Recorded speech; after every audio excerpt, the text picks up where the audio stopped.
اور کامیابی اسی راستے پر موجود ہے۔ ظاہر سی بات ہے دنیا کپڑے پہننے والے کو بھی تانا دیتی ہے، ننگا رہنے والے کو بھی تانا دیتی ہے، بیٹھے ہوئے آدمی کو بھی کوستی ہے، کھڑے ہوئے آدمی کو بھی کوستی ہے۔ لہٰذا جو مسلمان اپنے آپ کو گلٹی محسوس کرتے ہوں یا شرمندگی محسوس کرتے ہوں کہ دنیا کی نظروں میں مجھے دہشت گرد بنا دیا گیا ہے، دنیا کی نظروں میں مجھے ٹیررسٹ بنا دیا جا رہا ہے، آتنکواد سے مجھے جوڑا جا رہا ہے، یہ ہزار جوڑیں، ہزار پروپیگنڈے کریں، پوری دجالی میڈیا مل کر کے محنت کرے، لیکن تم یہ ثابت کرو کل بھی ہم مصطفیٰ کے غلام تھے، آج بھی مصطفیٰ کے غلام، ہم اپنے نبی پاک صلی اللہ تعالیٰ علیہ وسلم کے غلام کل بھی تھے اور آج بھی ہیں، اور ہمارا مقصد اور ہمارا جینے کا صرف اور صرف واحد طریقہ یہی ہے، خود امن سے رہتے ہیں اور دنیا کو امن کی طرف بلاتے ہیں۔ سبحان اللہ سبحان اللہ۔ ہمارا وتیرہ اور ہمارا شیوا کیا ہے؟ ہم امن سے رہتے ہیں اور امن کی دعوت بھی دیتے ہیں۔ ظاہر سی بات ہے جھگڑے اور فسادات، خون خرابے سے صرف ہمارا نقصان نہیں، سب کا نقصان ہے۔ لگے گی آگ تو آئیں گے مکان کئی زد میں، یہاں ہمارا ہی مکان تھوڑی ہے۔ عزیزان گرامی وقار، میں آپ کو ایک بات کی طرف لے چلتا ہوں، آپ فخر سے کہیں میں مسلمان ہوں، ہمیں کوئی شرمندگی نہیں۔ کیوں؟ تمہارا نام مسلمان کس نے رکھا؟ تمہارے باپ نے نہیں۔ قرآن کہتا ہے هو سماکم المسلمین، وہ اللہ ہے جس نے تمہارا نام مسلمان رکھا۔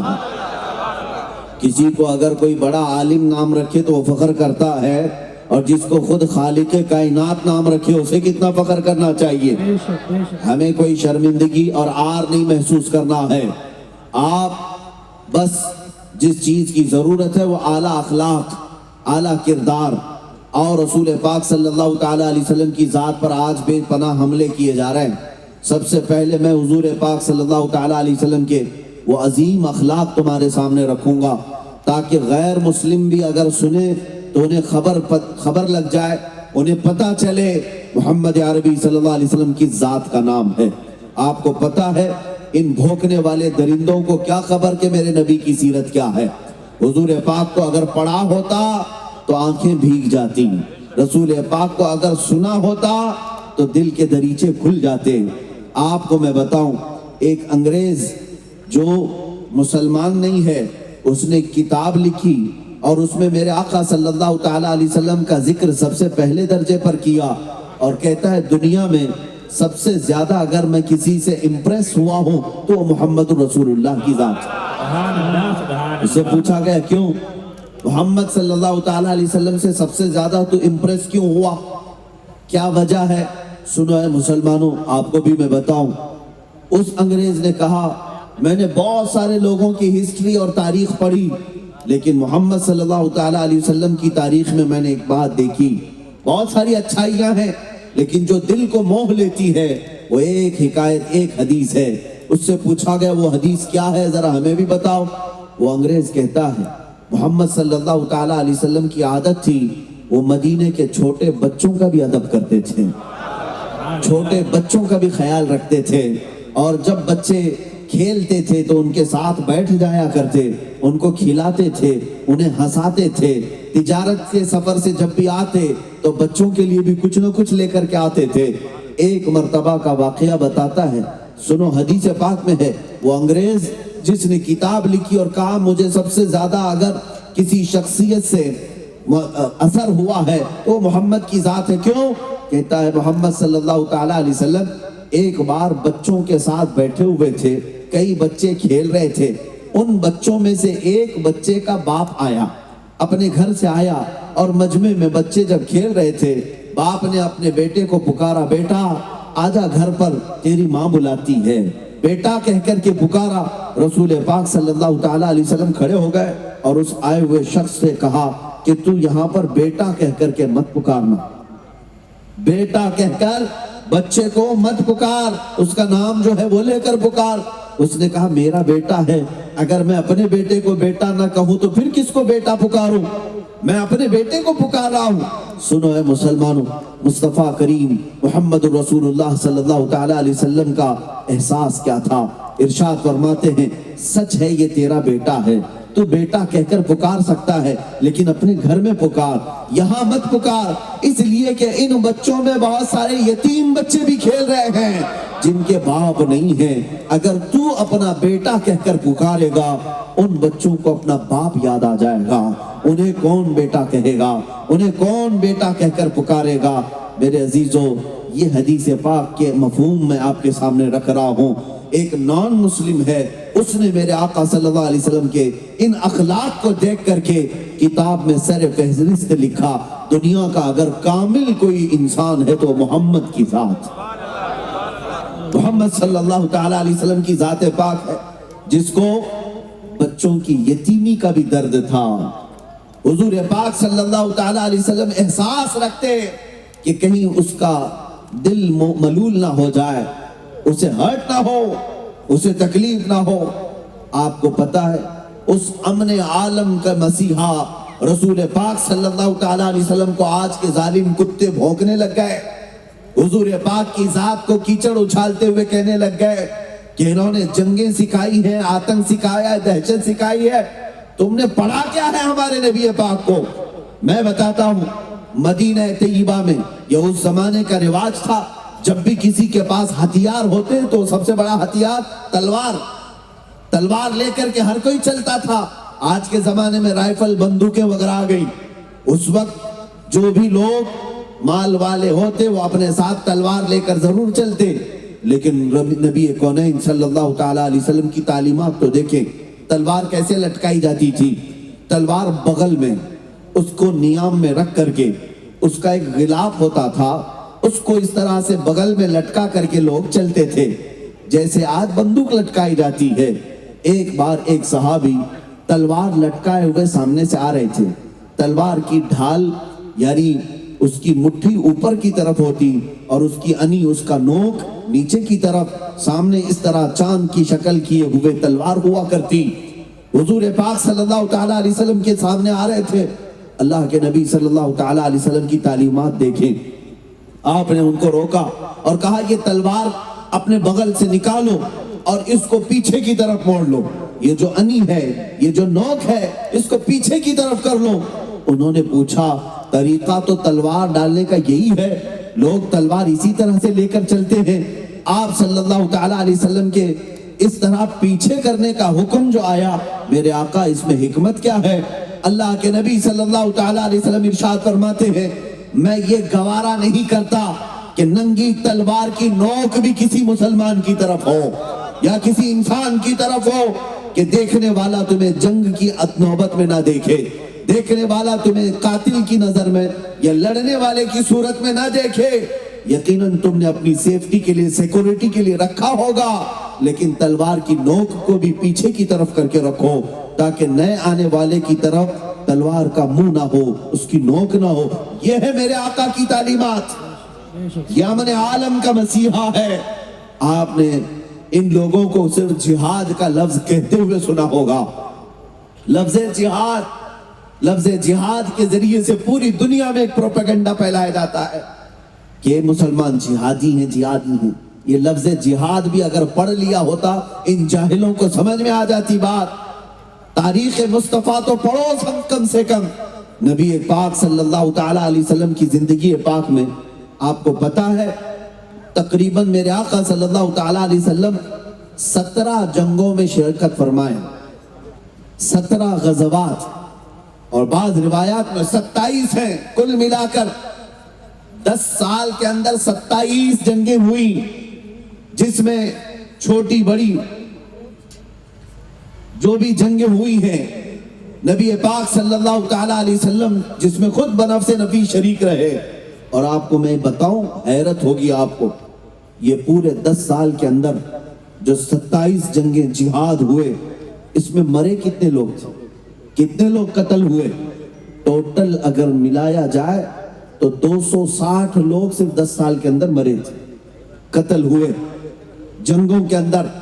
اور ایک تاریخ میں ان کی بتاتا ہوں جو پوری دنیا کو سیکولر اور ڈیموکریسی اور امن کے نام پر تباہی مچاتے ہیں۔ آپ کو پتا ہے ورلڈ وار فرسٹ جو پہلی عالمی جنگ ہوئی تھی، اس کے اندر تقریباً 1 کروڑ لوگ مارے گئے تھے، 1 کروڑ سے زیادہ لوگ مارے گئے۔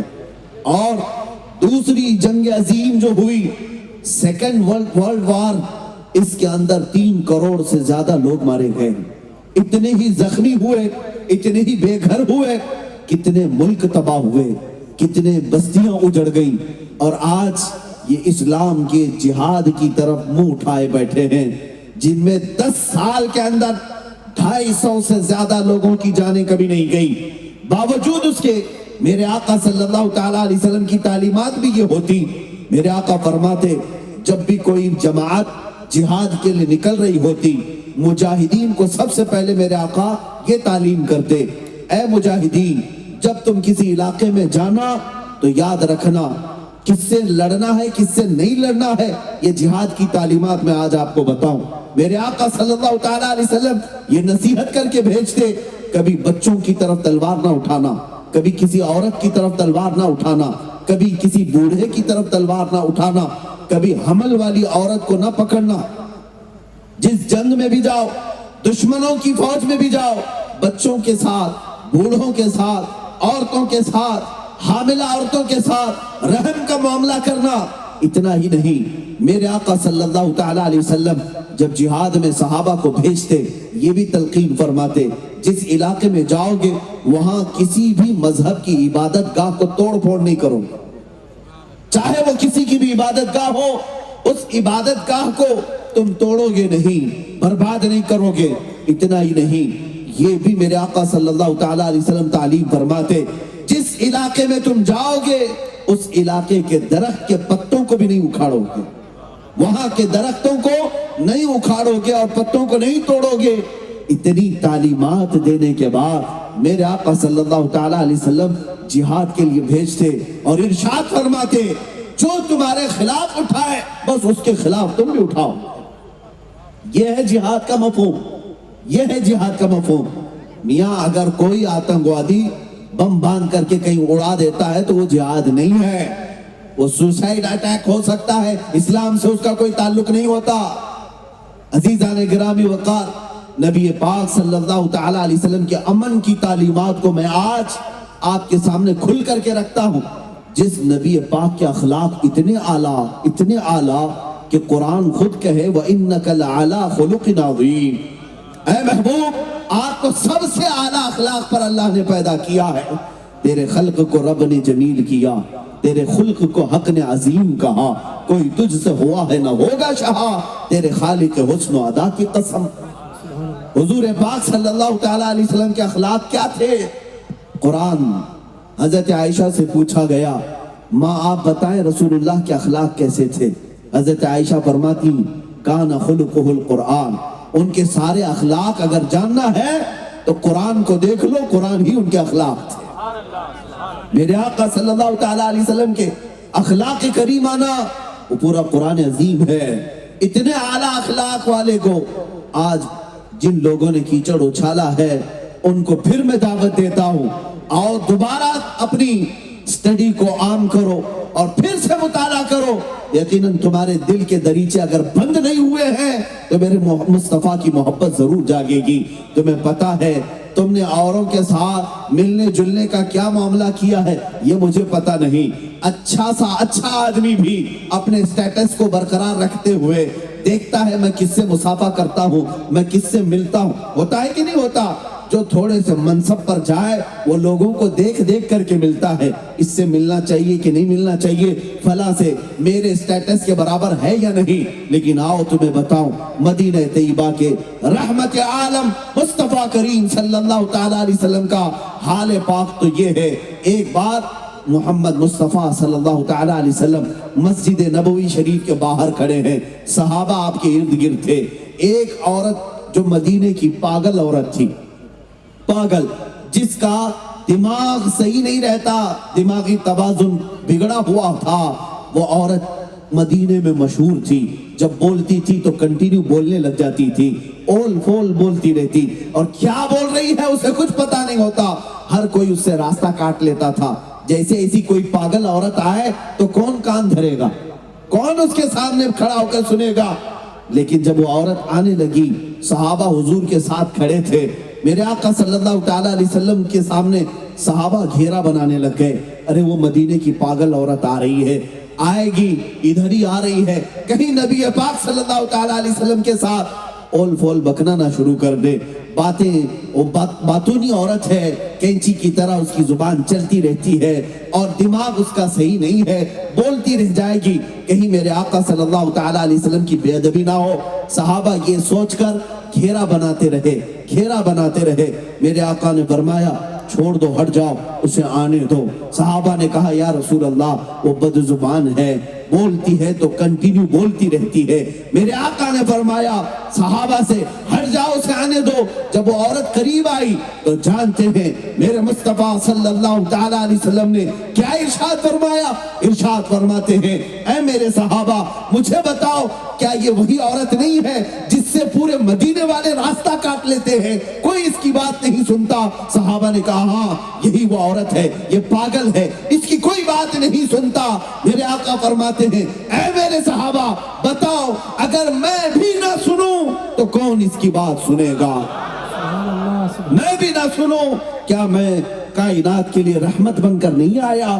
اللہ اللہ، وہ عورت قریب آئی جو پاگل تھی، ذہنی توازن کھویا ہوا ہے، میرے آقا صلی اللہ علیہ وسلم کے قریب آئی اور بات کرنے لگی، بات کرتی گئی، ایک ہی بات کو بار بار دہراتی رہی، یہاں تک کہ کافی دیر تک وہ بات کرتی رہی اور رحمت عالم صلی اللہ تعالیٰ علیہ وسلم بغور اس کی باتوں کو سنتے رہے اور بلکہ سامنے والے کو احساس تک ہونے نہیں دیا کہ میں تجھے پاگل سمجھتا ہوں، بلکہ میرے مصطفیٰ کی اخلاق تھے، اس انداز سے سن رہے تھے اس کی بات جیسے کسی دانشور کی باتیں سنی جاتی ہیں۔ وہ اللہ کے نبی کے اخلاق ہے، وہ اعلیٰ اخلاق والوں سے بھی ملتے تھے تو انہی اخلاق کے ساتھ، اور ذہنی توازن بگڑے ہوا سے بھی ملتے تھے تو انہی اخلاق کے ساتھ ملتے تھے۔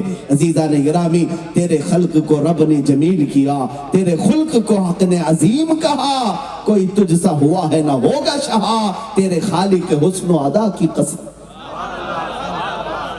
میرے عزیزو، رحمت عالم صلی اللہ تعالیٰ علیہ وسلم کی وہ اخلاق کریمانہ جنہوں نے مظلوموں کا انصاف دلایا، اور جانتے ہیں آپ مکہ مکرمہ میں کبھی ظلم ہونے نہیں دیتے۔ آج لوگ ظلم کی داستان چھیڑتے ہیں تو میرے نبی کو بیچ میں لاتے ہیں اور اللہ کے حبیب صلی اللہ تعالیٰ علیہ وسلم کے اخلاق اور کیریکٹر پر انگلیاں اٹھاتے ہیں۔ سنو، مکہ مکرمہ میں ایک باہر سے کوئی سوار آیا اور اس کا کسی سے قرضہ تھا یا کچھ لینا دینا باقی رہ گیا۔ وہ کون تھا؟ ابو جہل تھا۔ ابو جہل سے اس آئے ہوئے شخص کا جو اجنبی مسافر تھا کچھ پیسے کا لین دین باقی تھا، کچھ درہم رہ گئے تھے اور وہ تقاضا کر رہا تھا کہ میرے پیسے، میرے درہم مجھے واپس کر دے، لیکن وہ ٹال مٹول کرتا جا رہا تھا، کبھی ادھر کبھی ادھر، اور وہ سردار قریش ہے، اس سے کون تقاضا کرے؟ پہلوان بھی ہے، گنڈا بھی ہے، اور یہ باہر سے آیا ہوا اجنبی مسافر غریب۔ اب یہ کس سے کہے؟ جن لوگوں کے پاس بھی یہ جاتا اور کہتا کہ میرے کچھ پیسے، میرے کچھ درہم باقی ہیں، عمر ابن ہشام یعنی ابو جہل کے پاس، تو سارے لوگ پلہ جھاڑ لیتے، میاں اس سے کون بات کرے گا، اس سے کون بات کرے گا، ہم بات نہیں کر پائیں گے، تمہارے پیسے تم جانو، تم نے دیا ہے تم وصول کرو۔ ہر کوئی اپنا دامن جھاڑ لیتا۔ وہ بیچارہ جو باہر سے آیا ہوا قرض میں ڈوبا ہوا مکہ مکرمہ کی وادیوں میں بھٹک رہا تھا، ایک شخص سے ملاقات ہوئی، رونے لگا۔ اس شخص نے کہا تیرے کچھ مال باقی رہ گیا ہے ابو جہل سے، تو چاہتا ہے کہ واپس آ جائے، تجھے مال کی واپسی کا یہ تقاضا ہے؟ اس نے کہا ہاں۔ اس نئے شخص نے کہا ایک ہی راستہ ہے، جا محمد صلی اللہ علیہ وسلم کے پاس، ان کے پاس جا اور ان سے کہہ۔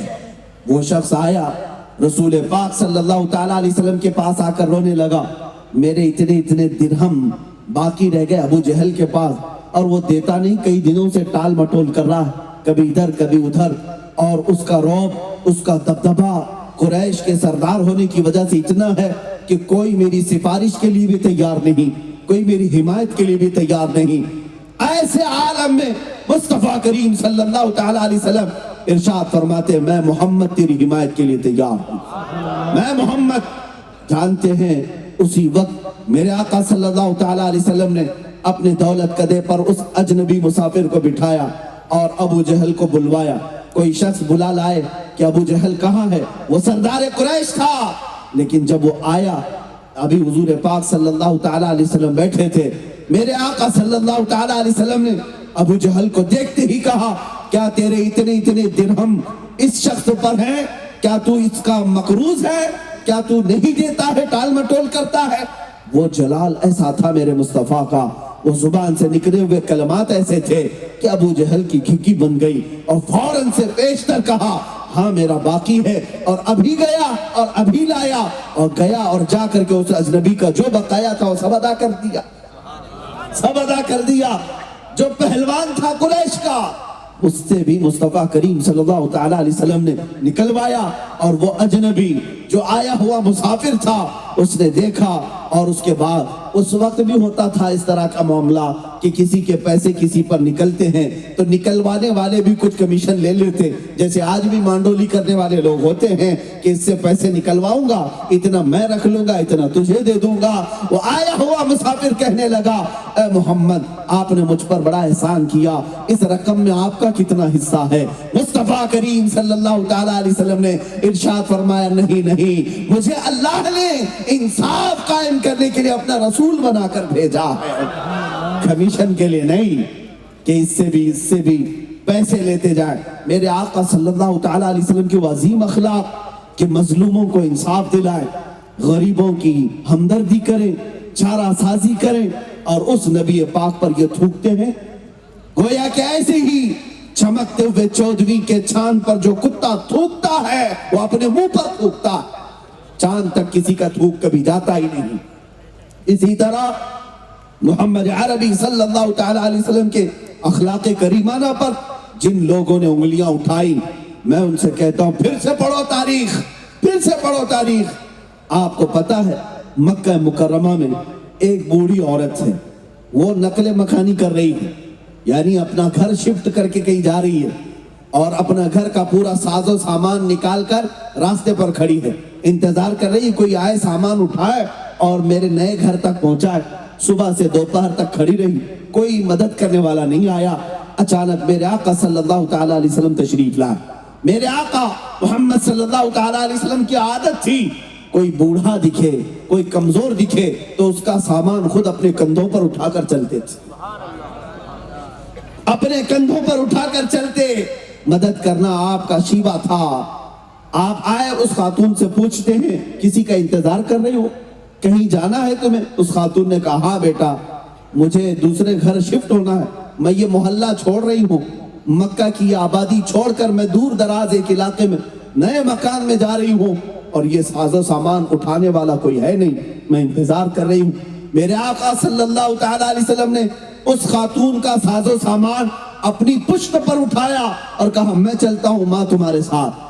اس خاتون کے ساتھ چلتے رہے، کافی دور آبادی کے وہ خاتون ایک نئے مکان کی طرف اشارہ کرتی ہے کہ یہ اب میرا مکان ہے۔ وہاں رسول پاک صلی اللہ تعالی علیہ وسلم نے سامان اتارا، اس کے گھر کو صاف کر کے دے دیا۔